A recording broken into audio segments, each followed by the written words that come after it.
Sobat Juventini, balik lagi. Di episode kali ini kita akan bahas ambang refreshment Juventus ya, atau kebutuhan penyegaran di Juventus. Dan ada tiga pemain yang mungkin akan kita fokuskan pada hari ini, di mana yang pertama ada Dusan Vlahovic, yaitu striker yang dulu disambut seperti penyelamat gitu ya. Sekarang malah disebut-sebut bakal diputus kontrak nih di era Tudor. Kemudian di sisi lain juga ada Jadon Sancho, ini pemain berbakat tapi penuh masalah ya di Inggris.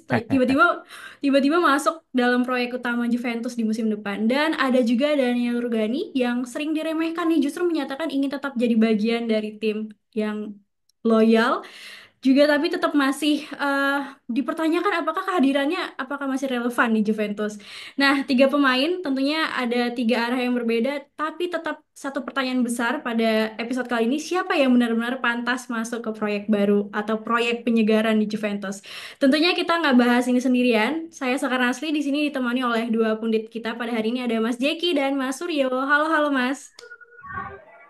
Hai, Halo, halo Assalamualaikum warahmatullahi wabarakatuh. teman-teman semuanya, balik lagi sama gua Jackie. Oke, oke, Waalaikumsalam. Oke, kita langsung aja. Mulai dari mungkin yang paling menggebrak ya, atau paling bikin kita pengen tahu kelanjutannya nasib Vlahovic nih dari Golden Boy ke terbeban gaji nih ternyata. Nah, sekarang dikabarkan bakal diputus kontraknya. Alasannya jelas, karena gaji 12 juta euro per musim, kemudian dinilai performanya nggak konsisten dan keengganannya pindah ke klub di luar elit Eropa. Nah, masuk tawaran dari Arab dan Turki, tapi juga ditolak nih. Juventus pun makin frustasi ya atas nasib Vlahovic ini mau diapain ya anaknya. Nah, skemanya sekarang yang ada adalah putus kontrak secara mutual seperti Danilo mungkin kita boleh sebut. Nah, kita boleh lempar langsung ke narsumnya nih. Jujur aja ya, langkah langkah ini logis atau langkah panik nih dari Juventus? Putus kontrak Vlahovic tuh bisa disebutkan solusi atau justru solusi blunder? Dan dari sisi Vlahovicnya, masih layak nggak sih nunggu klub top Eropa atau justru dia lagi gambling karirnya sendiri? Kita langsung ke Mas Jeki, silakan Mas. Oke, eh, pertanyaannya kan ini tentang putus kontrak ya. Ini Ya. sebuah ide yang sangat progresif ya, maksudnya sangat punya kemajuan ya dibanding kita menunggu siapa yang mau beli Vlahovic itu memungkinkan aja, mungkin dari sekian waktu kan ini kan Mercato kan sampai bulan Agustus juga masih ditunggu, Mhm. memungkinkan ya memungkinkan aja bahwa ini ide memutus kontrak ini akan terjadi karena melihat sebelumnya itu kan Danilo putus kontrak. Terus Mhm. tag putus kontrak. Nah, putus kontrak tentu ada kerugian buat Juventus. Kerugiannya sebesar apa yang punya hitungannya manajemen Juve ya. Gue belum tahu hitungannya akan seperti apa. Cuman menurut gue gini lah, segala sesuatu orang kalau bertindak pasti udah ada rencananya dulu dong, udah ada tindakannya, ada hitung-hitungannya dulu dong. Nggak mungkin lah kalau Hmm, lo mau ambil sesuatu tindakan, lo nggak ada planningnya dulu, nggak ada rencana itu nggak benar. mungkin. Apalagi untuk ukuran klub sebesar Juventus, untuk ukuran manajemen yang running kan Juventus kan duit yang berjalan di sana kan ada triliunan rupiah, nggak mungkin dia nggak menghitung kalau dia cut Vlahovic gitu. Ya memang Juventus ada kerugian, cuman mungkin ketika dia putus kontrak ada efek apakah lebih keuntungan yang lebih tinggi dari sebuah kerugian ya itu kan juga harus kita pertimbangkan. Misalkan gini, kalau gue katakanlah gue putus kontrak, berarti kan gue punya space gaji atau gue Hmm. punya slot untuk mendatangkan striker. Jadi lebih ada space, lebih ada kebebasan, lebih ada keruang. Mungkin itu yang ingin diincar sama Juventus gitu. Dibanding berlarut-larut dalam drama, ini kan drama ya, berlarut-larut Ya. sama drama yang nggak tahu kapan ya. Jadi Selesai. bagaimana Juventus mengolah kasus kalau ada yang beban gaji sebesar ini? Ya, artinya gini, kalau ada pemain yang gajinya tinggi, memang itu harapannya harus perform ya. Nah, itu yang Hmm. pertama. Kedua, kalau misalkan ada penawaran-penawaran yang mungkin sebelum dia jatuh sama eh, kondisi yang sangat flop, udah harus ya nggak masalah dijual gitu. Kecuali dia memang bintang yang memang sudah apa di lock ya, dikunci ya kayak Yildiz apa segala macem. Nah, kalau ada yang misalkan kayak Komenes, misalkan dia jadi bagus nih, terus tiba-tiba di tahun ketiga ada penawaran masuk harus diperhatikan, jangan langsung ditolak. Kalau bisa, kalau mau ambil, ambil aja gitu loh. Jadi strateginya adalah kemarin-kemarin harusnya kita udah harus jual Vlahovic sebelum ada drama-drama apapun. Jadi kalau kita udah tahu nih set nih mau kontrak 1 tahun mau habis, tahun-tahun kedua, tahun ketiga sebenarnya sudah mulai membuka membuka diri kalau ada yang mau beli pemain yang gajinya tinggi gitu loh. Gitu. Kalau misalkan apalagi yang situasinya dia nggak perform-perform amat, itu udah harus mulai mulai diperhatikan kayak gitu. Terus apakah dari Vlahovic realistis nggak sih bagi dia? Dia nggak realistis lah. Dia nungguin klub kayak Real Madrid atau kayak Bayern Munchen nungguin mau beli dia dengan gajinya yang udah double, udah 2 digit ya di atas 10 juta euro ya nggak realistis buat Vlahovic. Ya Vlahovic mau keras-kerasan aja. Dia mungkin sebenarnya pengennya ada di Juventus, tetap pengen jadi utama, pengen jadi bintangnya, egonya masih sebesar itu. Ya menurut gua dia nggak realistis sih ada di Juve dengan mempertahankan gaji sebesar itu. Sebenarnya Juve mau aja pertahankan dia, cuman kan gajinya harus kita bikin kontrak baru, gaji lu turunin. Cuman kan dia juga nggak mau. Ya jadinya drama begini deh. Jadi keputusan apakah keputusan memutus kontrak adalah jalan yang terbaik? Bisa yang terbaik kalau hitungan dari Juventusnya sudah cukup ya, gitu. Ya kita kan nggak tahu hitungannya seberapa seberapa bagus dari Juventusnya sendiri. Cuman kejadian terminasi itu bukan hal yang baru. Kemarin-kemarin aja ada kok kayak Danilo tag gitu. Oke, kalau dari Mas Suryo gimana Mas? Realistis atau enggak? Atau ada pendapat lain mungkin? Iya, untuk manajemen sendiri, adjustment yang perlu dilakukan itu kalau bisa memberikan saran, ada soft Mhm. landing istilahnya ya kan. Oke. Dalam fundamental ekonomi ada istilahnya soft landing atau pendaratan yang nggak hard banget, nggak terminate kontrak langsung gitu. Mengingat daripada nggak ada pemain yang lebih besar daripada klub, kita coba tawarkan kepada tim-tim yang sekiranya berminat Mhm. loan atau dipinjamkan dengan opsi gaji separuh-separuh.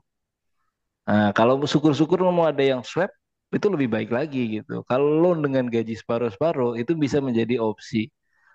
Memang benar yang dikatakan Bro Jeki tadi bahwa terminasi itu bisa dilakukan seperti kasusnya Danilo, kemudian Sesni gitu. Tapi ini kan keras-kerasan ya, artinya egonya itu masih mengalahkan daripada hasil. Karena hasilnya kurang maksimal kemarin bisa nyetak hat trick kemudian melempem dalam tanda kutip nggak Mhm. ngegolin berapa lama gitu terus bisa mencetak dari sudut sempit tapi kemudian dapat bola mempertahankannya aja diganggu sedikit terus lepas gitu itu inkonsistensi itu yang perlu dijaga dari Vlahovic. Itu yang perlu dipertimbangkan Vlahovic bahwa lu bukan seseorang yang superstar sekali gitu lu bukan seseorang yang wah macam ya Mbappe atau katakanlah striker-striker yang lebih dalam tanda kutip dari dia gitu. Nah, punishmentnya adalah dibekukan gitu. Memang ada opsi kemarin Bagula dan WA itu dibekukan.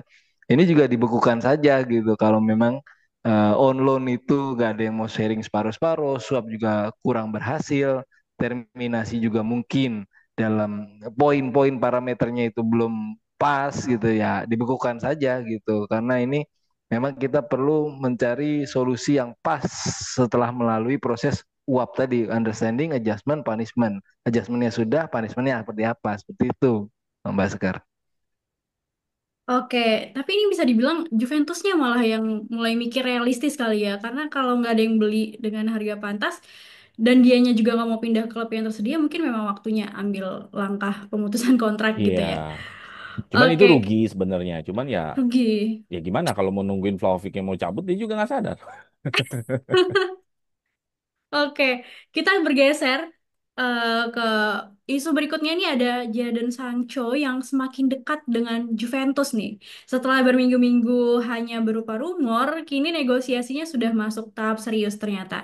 Beberapa opsi transfer sedang dibahas nih. Juventus katanya siap membayar sekitar 25 juta euro plus bonus atau menukar Sancho dengan Douglas Luiz. Namun, belum ada kata final ternyata juga karena masih ada perbedaan permintaan gaji di mana Juventus menawarkan hanya sekitar 5 sampai 6 juta euro per tahun, sedangkan Sancho ini meminta sekitar 7 sampai 8 juta euro per tahun. Nah, situasi ini tentunya juga tidak menutup kemungkinan ya Juventus tetap menebus Francisco Conceição. Nah, pertanyaannya adalah apakah transfer Sancho ke Juventus ini layak ditebus di angka 25 juta euro, 25 juta euro tadi ya, atau lebih baik melalui skema tukar dengan Douglas Luiz? Dan gimana Juventus seharusnya menyikapi perbedaan permintaan gaji Sancho yang lebih tinggi dari tawaran klub? Balik lagi ke Mas Jeki, silakan Mas. Oke, apakah Juventus layak untuk ditebus dengan angka 25 juta? Sebenarnya Ya. kalau misalkan Sancho secara skill ya, kita nggak ngomongin Sancho punya masalah di MU. Itu pas-pas aja, karena Sancho waktu di Hmm. Dortmund mainnya gila sih. Dia salah satu pemain yang mau masuk ke dalam area kotak penalti, dia mampu menciptakan eh, posisi satu lawan satu, dia mampu lewatin pemain. Intinya Sancho punya skill yang cukup cukup bisa dikatakan punya value di sana. Dia bisa lewatin pemain, dia bisa ciptakan gol, dia bisa drive ke dalam kotak penalti. Dia banyak sekali bisa bikin kesempatan-kesempatan dan peluang-peluang. Kalau kita hanya lihat di skill. Cuman dalam perjalanan karir Sancho, Sancho ternyata orangnya baperan nih, punya attitude yang nggak bagus gitu loh. Ya dia ada Oke. bermasalah sama pelatihnya di MU. Gue nggak ngerti juga pas dia dipinjemin ke Dortmund, pinjemin ke Chelsea. Hmm. Dortmund dan Chelsea juga tidak memberikan apa namanya kesempatan buat Sancho berkembang di sana dalam arti kata dibalikin lagi ke MU. Hmm. Nah, pasti Juventus yang dilihat adalah skillnya lah. Itu dulu yang pertama. Makanya Juventus attempt mencoba untuk mendatangkan Sancho. Hmm. Wajar aja harga 25 juta. Tapi kalau dengan skema Douglas Luiz, bagaimana? Douglas Luiz sebenarnya harus dihargain 40 juta. Karena kalau nggak 40 juta, Juventus rugi. Mungkin gua nggak tahu nanti skemanya gimana, tapi buat Juventus juga punya kesempatan nih untuk ngurangin pemain. Memang kan karena Douglas Luiz emang nggak mau dipakai lagi kan. Ya. Nah jadi ya udahlah, gue punya kesempatan nih untuk ngurangin pemain gua dengan taruh tuker Jordan Sancho. Itu ada kesempatan buat Juventus. Nah, bagaimana menyikapi perbedaan gajinya Sancho yang cukup tinggi? Nah, di sini udah ngomongin psikologinya dari Juventus untuk negosiasi. Pasti nih Juventus sudah menetapkan gaji Sancho segitu. Sudah stay aja di situ. Biarin aja Sancho yang ngikutin kita. Jangan kita yang ngikutin Sancho gitu. Karena nanti dalam taktiknya Tudor, gua lihat sih Sancho ini mungkinan sih kayaknya bakal jadi Yildiz ya, bakal jadi pelapisnya Yildiz. Karena biar bagaimanapun Hmm. Yildiz nggak mungkin akan main puluhan pertandingan. Pasti akan ganti-gantian lah, akan rotasi. Nah, rotasinya gua rasa cocok-cocok aja dengan Sancho yang lumayan skillnya. Oke lah skillnya. Jadi ya sudah biarin aja Sancho kita tetap kalau Juventus sudah menetapkan gajinya segitu ya udah stay aja situ nggak usah ngikutin Sancho intinya dan kalau Sanchonya sendiri dia ngerasa kehilangan gaji ya ya kita gimana sih kalau kehilangan gaji setengah lebih itu pasti juga ada mikir-mikirnya kan manusiawi juga ya karena gaji Sancho tuh 15 juta loh sekarang gede banget ya di Iya. MU terus tiba-tiba Juventus nawar 5 juta. Ya, semua orang kan mikir ya kalau kayak gitu Iya ya. benar. Semua orang mikir lah, Sancho mau bertahan, pokoknya kalau bisa jangan murah-murah amat. Ya udah, ini Hmm. negosiasi masih berjalan, nggak apa-apa. Juventus segitu aja kalau emang udah hitungannya segitu. Tapi gue pribadi sebenarnya untuk skill nggak pernah masalah, tapi yang masalah adalah attitude-nya. Takutnya nanti dia sama Juventus dengan lingkungan yang baru, apa sih baper lagi, ngambek lagi, Hmm. apa lagi kan gitu. Itu aja yang gua khawatirkan. Tapi mudah-mudahan itu tidak terjadi di Juventus mudah-mudahan. Tapi kalau itu terjadi ya kita sudah prediksikan di awal kalau Sancho memang punya bakat baper. Ya kan Ya itu kita resiko. iya Hmm. kan kita udah prediksikan kalau Sancho ini udah punya Hmm. potensi orangnya baperan. Ya kan ntar Iya. ya dimarahin sama pelatih kamu mainnya jelek ntar baper lagi. Kamu nggak saya mainin baper lagi kan kita nggak tahu gitu loh. Ya dia ada potensi kemarin di MU kayak gitu. Nah, mudah-mudahan enggak ya. Ya udah paling untuk Sancho kayak gitu. Oke, tapi ini memang katanya hanya terjadinya saat dia dipindahin ke Inggris ya, Mas. Di Dortmund dia sebenarnya nggak terlalu bermasalah. Ya mudah-mudahan. Agak gambling nih. Ya Kalau mudah-mudahan. dari Mas Suryo, gimana Mas pendapatnya soal Sancho? Jadon Sancho di situ sebelumnya gue mengeluarkan prinsip uap, sekarang ada prinsip pacar, ya Wah, kan? Apalagi apa Suryo. begini? Jadi pacar itu singkatan dari preventive action, corrective action, dan realistic action gitu. Waduh, Wah, oke. sengaja banget ya kayaknya nyari istilah begitu ya. Ilmu baru nih. Hmm, iya, Oke, jadi oke, oke. preventive actionnya ketika Sancho itu dalam tanda kutip sudah mau menurunkan gajinya di level 7, ya, Hmm. preventifnya adalah kita menyediakan kontrak untuk antisipasi bad attitude-nya itu kontraknya pendek saja. Nggak 5 tahun atau nggak sampai 4 tahun gitu, 2 tahun atau maksimal 3 tahun untuk kontraknya dia, karena proses pendewasaan, katakanlah dalam tanda kutip dia tadinya gajinya 15 kemudian jadi 7, dia sudah menurunkan egonya di sistem gaji, mungkin dari angkanya Juve 5 sampai 6 nanti bisa diantisipasi dengan ketika performanya itu bagus ditambahin bonus. Ketika dia ngeskor berapa gol ditambahin bonus. Ketika dia ini bad attitude ya, dalam arti mengantisipasi sisi emosinya. Kalau skill memang tadi Bro Jeki saya setuju gitu. Tidak perlu diragukan lagi di Dortmund meledak juga gitu. Nah, untuk antisipasi bad attitude-nya itu dari sisi performa untuk kartu kuning atau kartu merah dari sekian banyak yang dia dapat, kalau misalnya dia dapatkan dikit, itu bisa jadi bonus lagi. Jadi dari selisih 1 sampai 2 juta euro ini ya itu diantisipasinya dari situ, performa, jumlah gol, kemudian kartu kuning, kartu merah itu mungkin bisa diterapkan di situ. Antisipasinya tadi kontraknya jangan terlalu panjang. Realistisnya adalah ketika Sancho itu sudah ngecun sama permainan, katakanlah jadi pelatih pelatih pelapisnya Yildiz, gue sih Hmm. kurang setuju kalau jadi pelapisnya Yildiz, tapi lebih bergerak di sektor kanan aja gitu. Nah, antisipasi daripada kita nggak dapet si Cisco Conceição. Artinya kita sudah mengamankan satu winger, si Jadon Sancho ini dalam genggaman gitu. Syukur-syukur mau dengan swap Douglas Luiz gitu. Alhamdulillah Hirobil Alamin seperti itu. Kalau MU bersedia seperti itu Mbak Sekar. Oke, kita bergeser ke the loyal man kita ya, yaitu Daniel Rugani nih. Setelah sebelumnya namanya masuk dalam daftar jual Juventus untuk bursa musim panas ini, situasi Rugani tampaknya mulai berubah arah nih. Melalui pernyataan agen resminya, Rugani mengungkapkan niat kuat untuk bertahan di Turin. Jadi Rugani ini yakin masih bisa memberikan banyak kontribusi untuk tim sambil menegaskan kembali loyalitas dan rasa cintanya nih kepada Juventus. Dengan pengalaman, kematangan dan usianya yang tepat sebagai seorang bek tengah ya, Rugani merasa bahwa dirinya ini masih relevan dalam proyek Bianconeri di musim depan. Nah, kalau menurut Narsum sendiri setuju nggak sih tentang pendapat Rugani sendiri ini, apakah keputusan untuk mempertahankan Rugani ini tepat di tengah upaya Juventus meremajakan lini belakangnya? Atau apakah loyalitas Rugani ini kepada Juventus justru menjadi aset yang penting juga sering dilupakan oleh Juventus ya? Jadi kayak apa ya, aset yang sering disia-siakan gitu ya dalam penilaian performa. Kita balik lagi ke Mas Jaki, silakan Mas. Oke, prinsipnya gini ya. Kalau misalkan Rugani pertama gini, gue melihat bahwa penilaian pemain selalu berdasarkan skill, berdasarkan meritokrasi lah, kemampuan, keahlian segala macam. Karena Wah, kalau kita hmm, pendekatannya adalah eh, mentalitas, pendekatannya adalah loyalitas. romantisme, loyalitas segala macam itu kan kualitatif ya. Ya, Nggak ada iya betul-betul. nggak ada datanya, nggak ada angkanya ya Iya, iya, terkadang iya. ya. Nah, gue senang pendekatannya adalah kuantitatif. Kuantitatifnya apa? Hmm. Dalam arti kata data-data yang diberikan Rugani kan selama ini dia dipinjemin ke klub lain, dipinjemin ke klub lain, tidak ada yang dipermanenkan, tidak pernah menjadi sosok yang sentral utama dari klub lain. Sedangkan Hmm. Rugani sendiri juga secara passion memang suka banget di Juventus. Kita senang-senang aja. Cuman kan sekali lagi ya bahwa tim yang baik itu juga punya eh, meritokrasi keahlian yang mumpuni gitu kan. Ya. Nggak mungkin dong ketika kita punya semangat juang tinggi tapi kita nggak punya Hmm. keahlian yang tinggi, tetap juga pasti kalah. Karena Ya. karena kita melawan orang yang punya keahlian dan punya semangat tinggi juga kan gitu.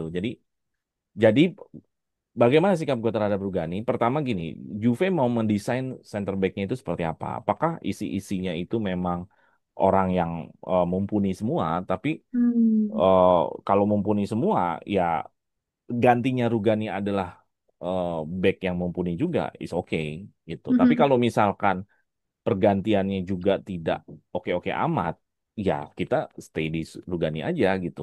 Misalkan pergantiannya kayak Kelly misalkan, atau pergantiannya yang lebih rendah lagi dari Rugani, ya mendingan Rugani aja. Udah tahu dia lebih loyalitas, punya passion Juve segala macam. Jadi lebih kepada, oke kalau Rugani mau dijual gantinya siapa dulu nih gitu loh. Hmm. Kalau itu di atas Rugani, gue sih sah-sah aja. Karena kan pasti kalau di atas Rugani, Berarti kita bicara kemampuan dong, bener nggak? Ya. Kita bicara Mm-mm. kemampuan. Nah, berarti kita nggak punya mentalitas segala macam. Ya, mentalitas itu kan dibentuk ya, gitu. Hmm. Dia mentalitas itu nggak pernah bisa muncul, nggak mungkin tiba-tiba muncul, harus dibentuk juga gitu loh. Ya kan? Karena pembentukan-pembentukan itu kan dari lingkungan, dari pelatih, Ya. gitu, dari pemain-pemain senior, gitu. Ya seniornya saya emang udah tinggal dikit sih. Tapi intinya kalau dari gue pribadi nggak masalah Rugani bertahan asal memang desain dari center back Juve nggak terlalu oke. Tapi kalau misalkan desain center back Juve pilihannya bagus-bagus nih, Mm-mm. Rugani juga gantinya bagus, ya udah mendingan cabut aja nggak apa-apa Rugani. Kalau cadangannya Juve center backnya bagus gitu, tapi kalau nggak ke arah sana ya udah mendingan Rugani aja gitu. Oke, berarti kondisional ya kalau Mas Jeki. Kondisional. Oke, kalau Mas Suryo gimana Mas? Iya, prinsip pacaran tadi preventive action, corrective action, sama realistic action. Pacaran, nah pas tuh tadi ya kan. Kalau tadi Bro Jeki ngelihat dari sisi kuantitatif, sorry kualitatif ya, kualitatif yang based on data gitu. Kuantitatif dong kalau data. Kuanti. Oh, sorry, kuantitatif yang based on data. Gue ngeliat dari sisi kualitatif. Kualitatifnya adalah back yang kemarin menjadi Mercato Juve masih belum mumpuni gitu Hmm. dibandingkan dengan Rugani yang sudah lama di Juve dari 2015 gitu bisa menjadi contoh walaupun memang loncat sana loncat sini kemudian dia mematenkan dirinya, oh gue senengnya sama Juve, gue stay-nya di Juve, mungkin dia bisa sharing dengan back-back kita yang kemarin Mercato macam Kelly. Ini ngomongin Kelly lagi ntar. Agak-agak narik napas gitu. Kelly itu belum semumpuni Rugani dalam back. Nah, preventive actionnya adalah kita punya Kelly, kita punya Rugani. Ya sama-sama so-so, tapi untuk menghadapi beberapa pertandingan yang sangat-sangat padat nanti di kompetisi tahun depan, ini penting gitu, punya back-back yang so-so aja gitu. Karena di Hmm. sisi satu mentalita Rugani sudah lebih lama dibandingkan Kelly. Terus kemudian untuk prestasi sebenarnya nih orang ini konsisten untuk tidak konsisten, ngerti nggak? Bagus tapi jangan terlalu lama masang nih pemain gitu. Ada sisi inkonsistensi ininya performanya. Jadi satu, dua, tiga pertandingan di keempat mungkin drop dianya. Karena kita tahu berdasarkan 2015 dia punya rekor tackling bersih di Serie A. Itu prestasinya dia tuh di 2015. Makanya Juve mentransfer dia. Tacklingnya bersih-bersih sebenarnya. Tapi mungkin untuk beberapa skill yang lain yang memang dibutuhkan seorang center back,